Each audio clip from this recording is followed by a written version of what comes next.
한 주간 사이가 길게 느껴지는 주간이 되고 있습니다. 만남이 쉽지 않고 비대면이 강조되는 시기이므로 문제를 혼자서 해결하거나 또 판단하는 일들도 많아지게 됩니다.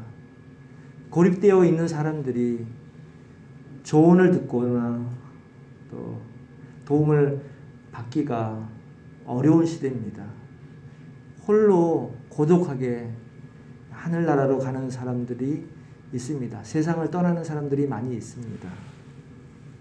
그래서 세상에서는 사회 안전망이 잘 준비되어야 한다. 사회적으로 서로가 서로를 돌볼 수 있어야 한다라는 말이 설득력을 가지는 그러한 세상입니다. 그러나 가장 귀한 안전망은 우리가 하나님의 나라에 속하는 것입니다. 믿음의 교제가 풍성한 주찬양교회 성도님들 되시기를 축원드립니다.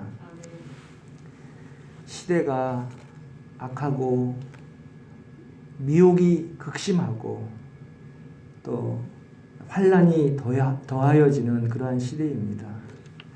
장기간 환란을 겪고 있습니다. 매일 아침에 눈을 뜨면 이러한 환란과 현실이 내 앞에, 내 걸음 앞에 딱 놓여져 있어요. 공기가 자체가 환란입니다. 일이 많아서 찌들려서 우리의 영육이 쇠약해진 그러한 지나간 시대가 있었다면 지금은 시간이 너무 많아서 또 혼자 있어서 할 일이 없어서 환란을 겪게 되는 그러한 시대가 되었습니다. 미국에서는 취임식이 끝났는데도 어수선하고 있어요. 이제 조금 정리가 되어가는, 줄기를 잡아가는 그러한 상황인데 우리가 보고 있는 현실, 들리는 현실이 실제 현실 같지가 않고 다른 현실이 있는 것처럼 그렇게 느껴집니다. 갭이 많이 있다는 것이죠. 내가 의식하는 세상과 바라보는 세상에 갭이 많이 있는 것입니다. 방송이 알려주는 소식들이 제대로 들리지가 않습니다. 다른 내용을 들려주면서 우리를 분별을 흐리게 하기 때문입니다. 그래서 우리 믿는 사람들, 그리스도인들에게는 하나님의 말씀이 더욱 중요하고 하나님의 말씀에 따라 인도받아야 하는 줄 믿습니다. 오늘 말씀의 제목은 너는 나를 따르라. 목사인 저를 따르라는 게 아니라 말씀을 하신 예수님을 따르라 라는 말씀입니다. 말씀의 인도함을 받는 것이 주님을 따르는 것입니다. 성경을 읽을 때에, 성경 말씀을 서로 나눌 때에 하나님께서 친히 알려주시기를, 깨닫게 해주시기를 축원드립니다. 예수님의 말씀과 그 뜻을 깨닫고 이 혼란한 시대, 어두운 시대를 평강히 하나님의 뜻 가운데로 나아갈 수 있는 그러한 한 분 한 분 귀한 분들 되었으면 좋겠습니다. 성도님들과 마찬가지로 목회자인 저 또한 똑같이 환난 가운데 있습니다. 목회는 모든 것이 시작이 만남인데 이 만남이 어려워진 시대잖아요. 두 명이 만나면 만남, 그리고 셋 이상 만나면 모임이 되는데 그 모임 가운데에 하나님께서 역사하시고 모임 가운데에 하나님께서 임하여 주시기를 원하는 것이 목회인데 그 만남이, 모임이 어려워진 시대가 되어버린 것입니다. 오늘 예배 가운데에 하나님 함께 하심으로 풍성한 은혜와 또 말씀으로 인도하시는 은혜가 함께 하시기를, 친히 말씀해 주시기를 축원드립니다. 오늘 본문 말씀 앞에 앞에 합독하기 전에 말씀 이야기를 살펴보고 갈 텐데, 지금 이때가 예수님께서 십자가에서 지난주에 소수의 사람들 가운데에서 돌아가셨습니다. 그런 후에 예수님께서 부활하셨습니다. 이제 승천하시기 전 약 40일간 제자들을 위해서 만나주시고 있는 그러한 장면들인 것입니다. 제자들이 홀로 남아서 이 세상을, 주님을 따라가야 할 텐데 잘 따라갈 수 있도록 제자들에게 예수님을 만나는 부활하신 예수님을 체험할 수 있는 그 시간을 예수님께서 베푸시는 것입니다. 이런 체험, 예수님의 부활하심, 만남의 체험이 우리 가운데에 있기를 원합니다. 앞장인 20장에서는 21절 22절에 예수께서 또 이르시되 너희에게 평강이 있을지어다. 아버지께서 나를 보낸 것 같이 나도 너희를 보내노라. 처음 말씀하신 말씀이 너희에게 평강이 있을지어다. 그리고 이 말씀 뒤에 그들을 향하여 숨을 내쉬며 이르시되 성령을 받으라. 제자들에게 평강하라, 그리고 성령을 받으라, 이렇게 말씀을 하셨습니다. 또 제자들이 모인 곳에서 손과 옆구리를 보여주셨습니다. 직접 확인하게 되었죠. 예수님이 부활하셨다. 그런데 도마는 불신이 있기 때문에 예수님께서 그 마음을 아시고 찾아가셔서 못자국을 보여주게 하시고 만져보게 하시면서 불신을 제거해 주시고 그 도마에게, 디두모라 하는 도마에게 믿음을 주셨습니다. 평강하라, 성령을 받아라 라고 공통으로 모든 믿는 자들에게 말씀을 하셨고, 특별히 믿음이 없어 불신이 있는 도마에게는 직접 확인해 보고야 믿겠다라고 하는 그 말대로, 믿음대로 못자국을 만져보게 하시면서 믿음을 주셨습니다. 제자들에게 공통적으로 또 각각 필요한 말씀과 은혜를 주신 것을 우리가 알 수가 있습니다. 도마에게는 못자국을 체험함으로써 믿음이 생긴 것입니다. 그리고 오늘 함께 살펴볼 수제자인 베드로에게는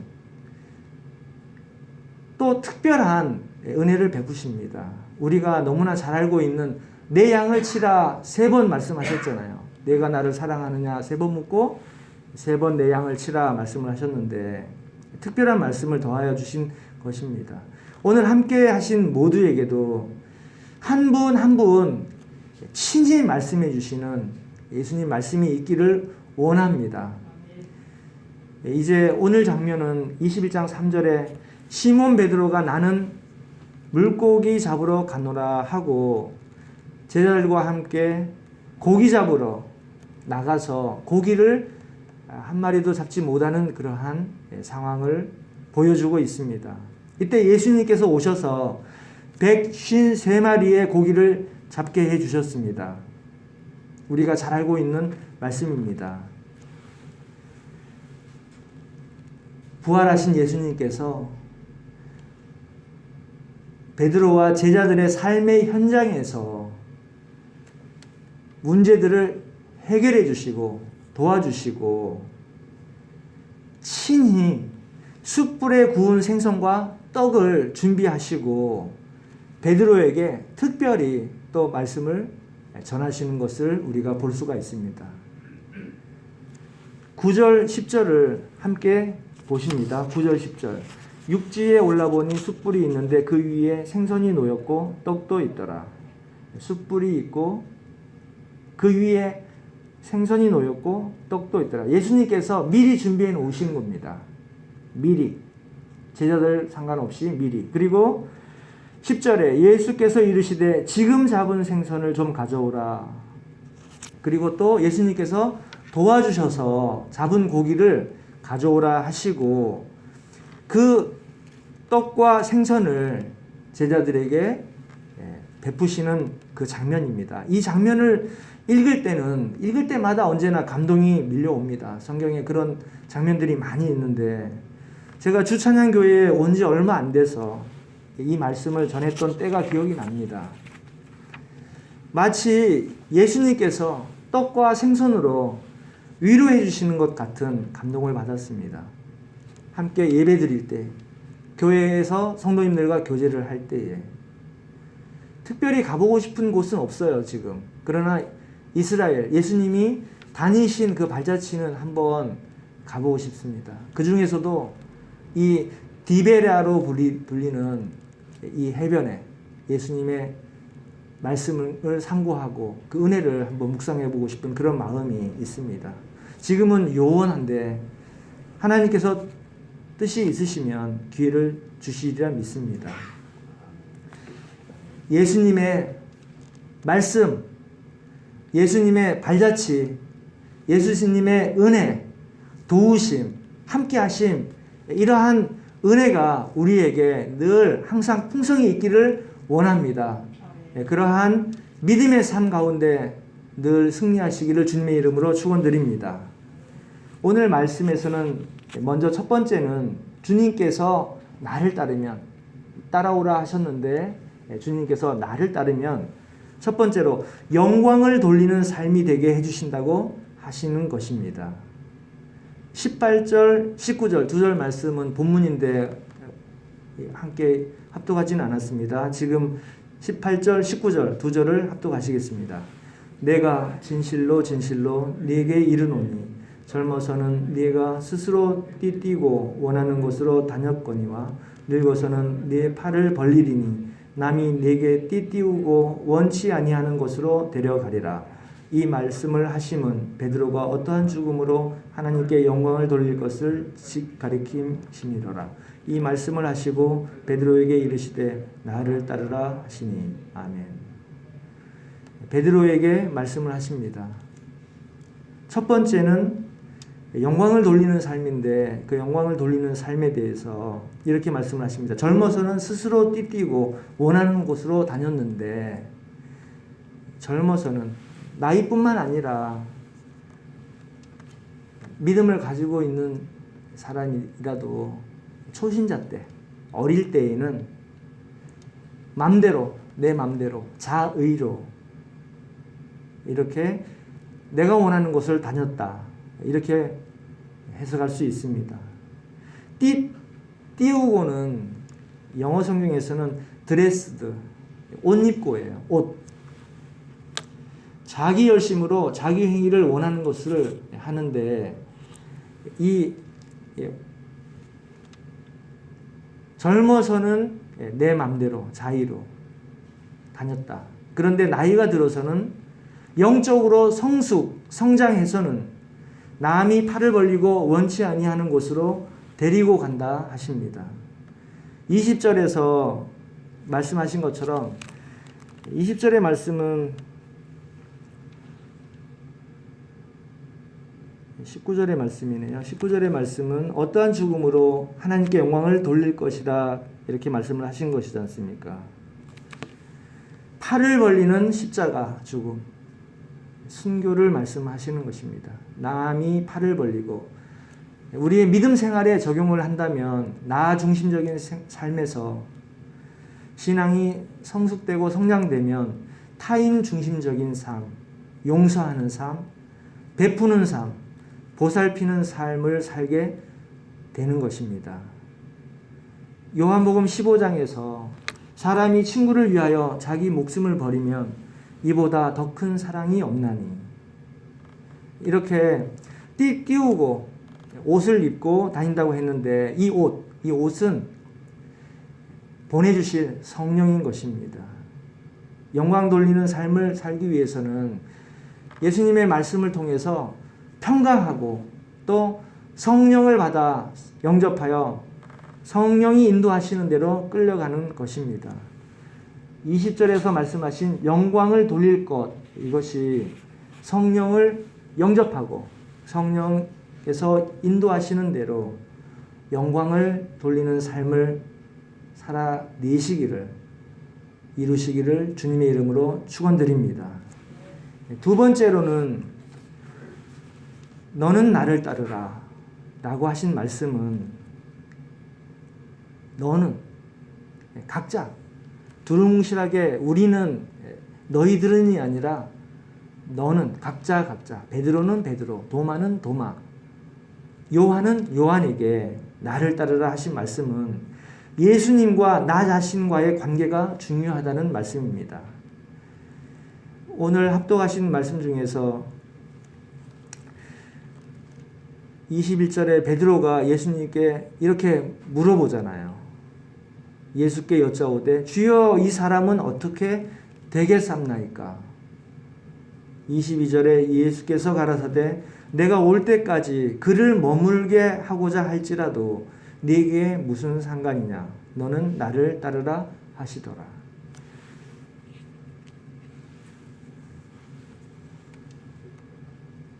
주여 이 사람은 예수님께서 사랑하시는 제자 요한입니다.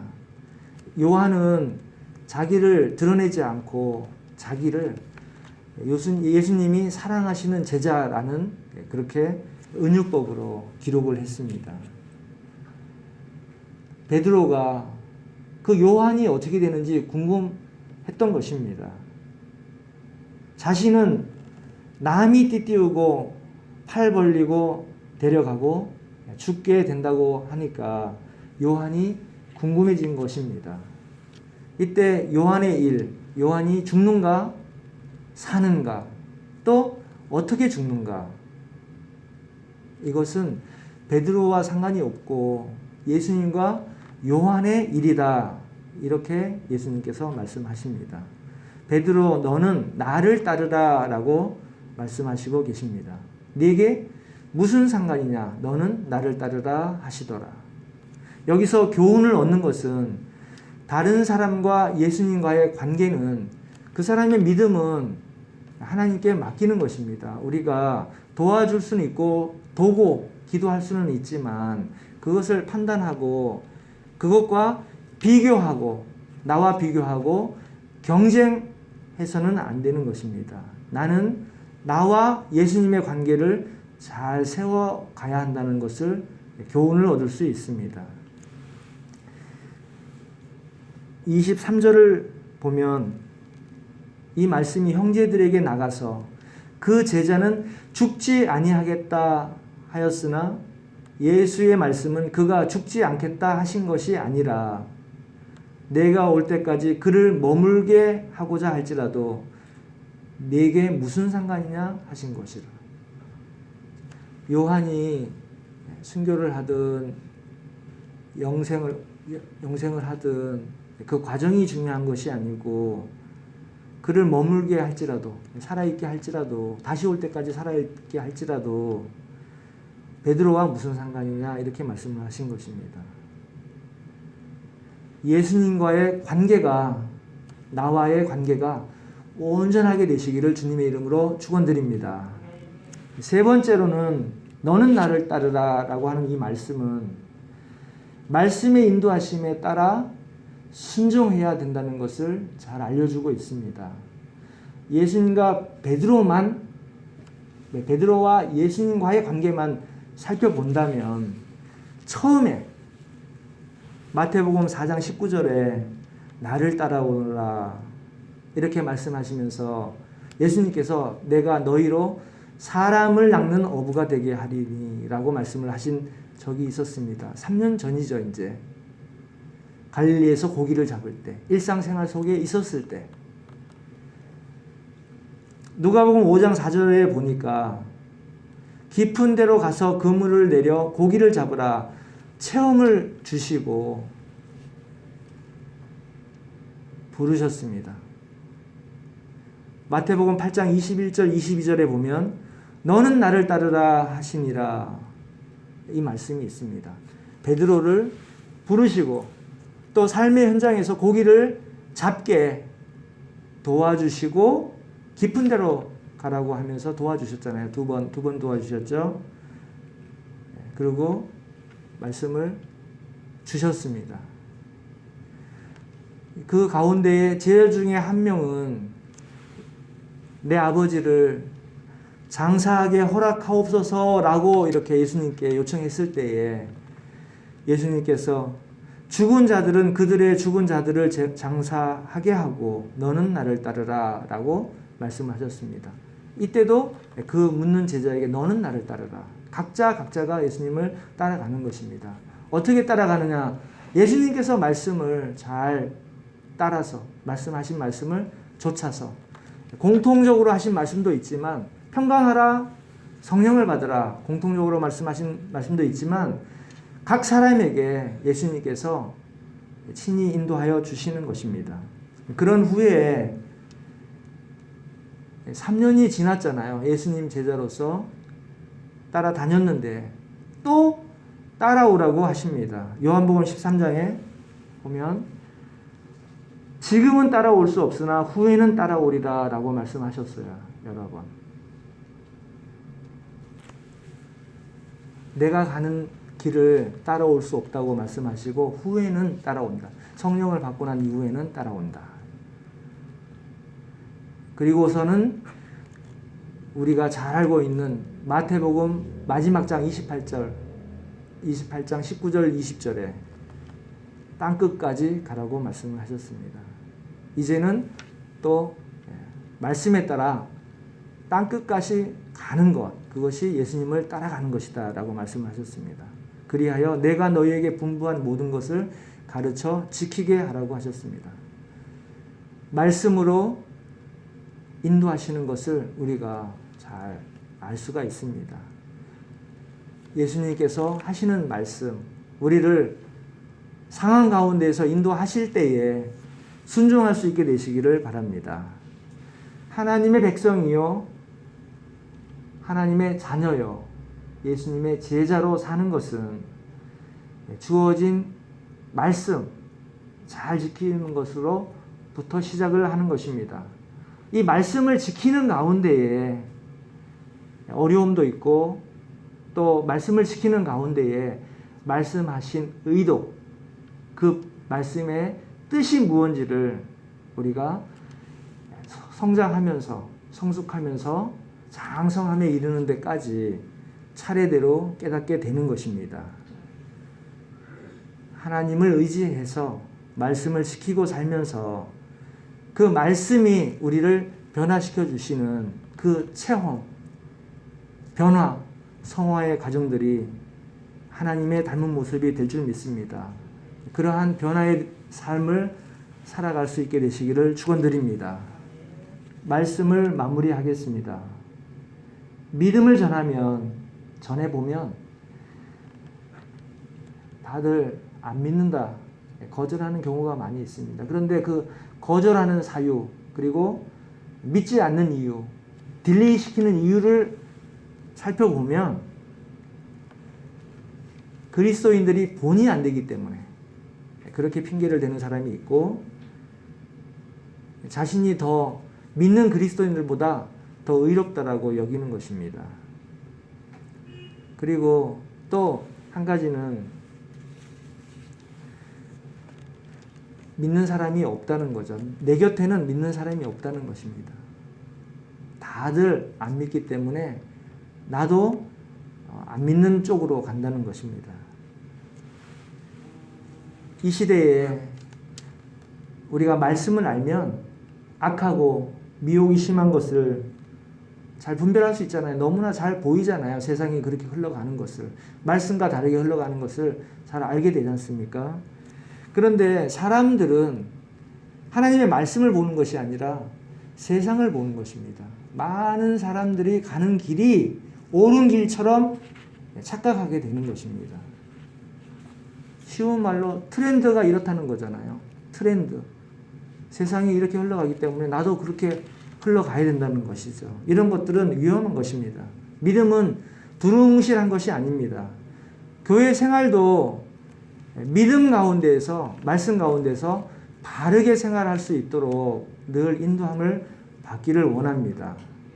분명한 관계, 예수님과의 나와의 관계가 올바로 설정된 성도님들이 서로 교제하고 하나가 될 때에 그 모임이 하나님의 나라가 되고 그 모임이 하나님께서 임재하시는 예배가 되는 것입니다.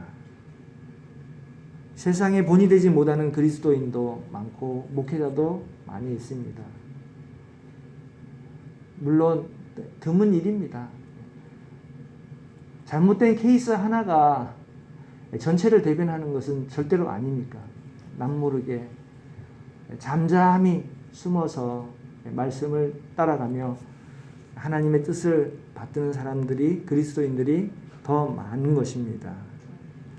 그러나 우리의 부족함과 연약함과 넘어짐과 우리의 본되지 못한 모습을 통해서 하나님을 가로막지 않도록 더 말씀에 순종하게 되기를 축원드립니다. 이단이 나타나는 이유, 또 그리스도인의 그 교단의 역사 가운데에 교단으로 서로 갈리게 되는 그러한 이유, 또 구원관, 교회관, 선교관, 이런 아직까지 우리가 해결할 수 없는 다른 부분들이 믿음 가운데에서도, 믿는 사람들 가운데에서도 나타날 수가 있습니다.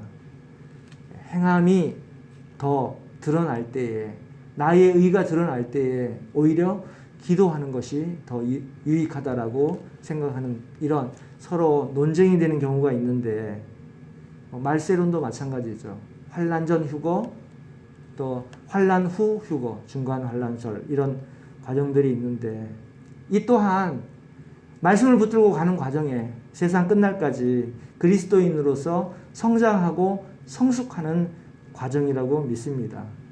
서로 주장하고 비방하기보다는 하나님 관계 안에서 내 갈 길, 나에게 주신 말씀에 따라 하나님과의 관계가 더욱 충실해지시고 삶의 열매로 본이 될 수 있기를 원합니다. 이러한 어려움의 시간을 주시고 우리를 연단하게 하시는 것도 하나님께서 은혜로 우리를 더욱 더 연단하여 정금이 되도록 인도하여 주시는 은혜인 줄 믿고 순종하며 인내하시기를 축원드립니다.